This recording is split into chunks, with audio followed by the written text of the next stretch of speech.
जय झूलेलाल दोस्तों, अॼु तव्हांखे ॿुधाईंदसि मां सियारे जो स्पेशल भत ॿिनि तरीक़नि सां ठहंदो आहे, जेको ॾाढो सुठो हूंदो आहे, हेल्दी बि हूंदो आहे, टेस्टी बि हूंदो आहे, एनर्जी वारो हूंदो आहे, जेको ॿार वॾा नई डिलीवरी कयल माउ हुजे उन जे लाइ ॾाढो सुठो हूंदो आहे। भत यानी सनी दाण कणिक, ॾिसो सफ़ा सनो दाणो हूंदो आहे, जेको दाणो मोटो हूंदो आहे उनखे असां चवंदा आहियूं बाट। ॾिसो सफ़ा सनी पीसियल आहे, इहो आहे भत। भत खे दलिया बि चवंदा आहिनि। हाणे खणंदासीं कुकर, उन में विझंदासीं सचो घी, 2 टेबल स्पून सचो घी विझंदासीं। घी जीअं पिघलजी वेंदो त इन में विझंदासीं असां जीरो 1 चमचो। भत ऐं जीरे जी कॉम्बिनेशन जेका आहे ॾाढी बढ़िया लॻंदी आहे और इहो नई माउ जे लाइ बि ॾाढो सुठो हूंदो आहे। गॾु विझंदासीं कारा मिर्च 8 खां 10, 3-4 फोटा छिले विझंदासीं इहे। इन खां पोइ इन में विझंदासीं असां भत यानी जेका कणिक पीठल आहे उहा। ॾिसो दाणो दाणो कीअं हिन जो सनो आहे सफ़ा। इन खां पोइ असांखे हिनखे बिल्कुलु धीरे बाहि ते भुञणो आहे, बाहि तेज़ न रखंदासीं। अगरि तेज़ बाहि हूंदी आहे त किथे इहो कचो किथे पको हूंदो आहे, मीन्स लाइट डार्क कलर हूंदो आहे।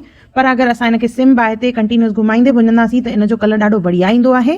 ॾिसो पहिरियों कीअं हो और हाणे भुञण खां पोइ इन जो कलर इन तरह थी वेंदो। इहो परफेक्ट आहे। हाणे असां हिन में विझंदासीं पाणी। त हिते मां 2.5 गिलास पाणी विझी रही आहियां। 1 कोप मां हिते भत खयो आहे और उन में विधो आहे 2.5 गिलास पाणी। कुकर बंदि करे इनखे 2 खां 3 सीटियूं हणाईंदासीं।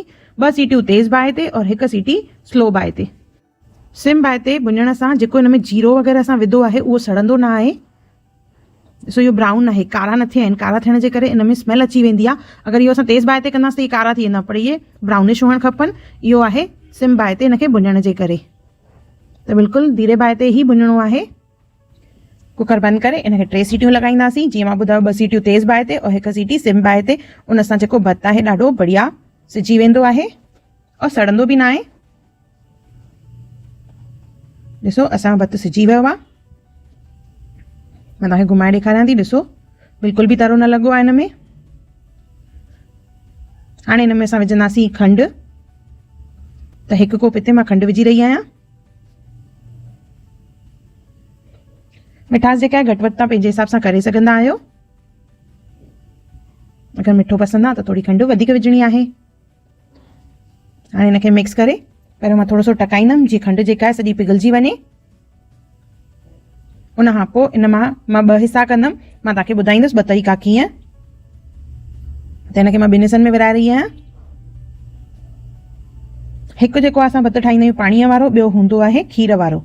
त मां तव्हांखे 2 तरीक़ा ॿुधाईंदसि। 1 हिसे में असां विझंदासीं पाणी। हिते मां 1/2 गिलास पाणी विझी रही आहियां। इनखे चङी तरह मिक्स कंदासीं और इनखे 1 बॉइल ॾियारणो आहे यानी टको ॾियाराईंदासीं। बॉइल थी वियो आहे। ॾिसो इन में असां विझंदासीं ड्राई फ्रूट्स। ड्राई फ्रूट्स में असां हिन में विझंदासीं अखरोट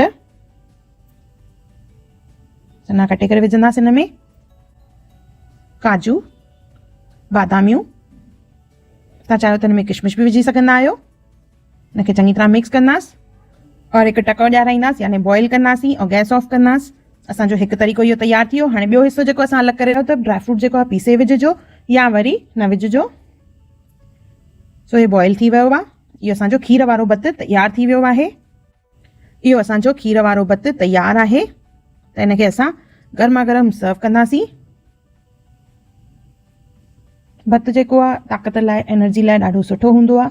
इहो हर सिंधी घर में भत ठहंदो आहे। लॻभॻि हफ़्ते में 1 या 2 ॾींहं त हर घर में इहो भत ज़रूरु ठहंदो आहे। गरमा गरम भत जे मथां थोरो सो ड्राई फ्रूट ॿियो बि विझंदासीं, थोरी सी डेकोरेशन कंदासीं। इहो खीर वारो भत तयारु थी वियो। और साॻियो ई जीअं मां ॿुधायो पाणीअ वारो भत, उनखे बि गरमा गरम सर्व कंदासीं। कुझु माण्हुनि खे खीर वारो पसंदि हूंदो आहे, किन खे वरी पाणीअ वारो। ॾिसो कंसिस्टेंसी ईअं ई हुअणु खपे।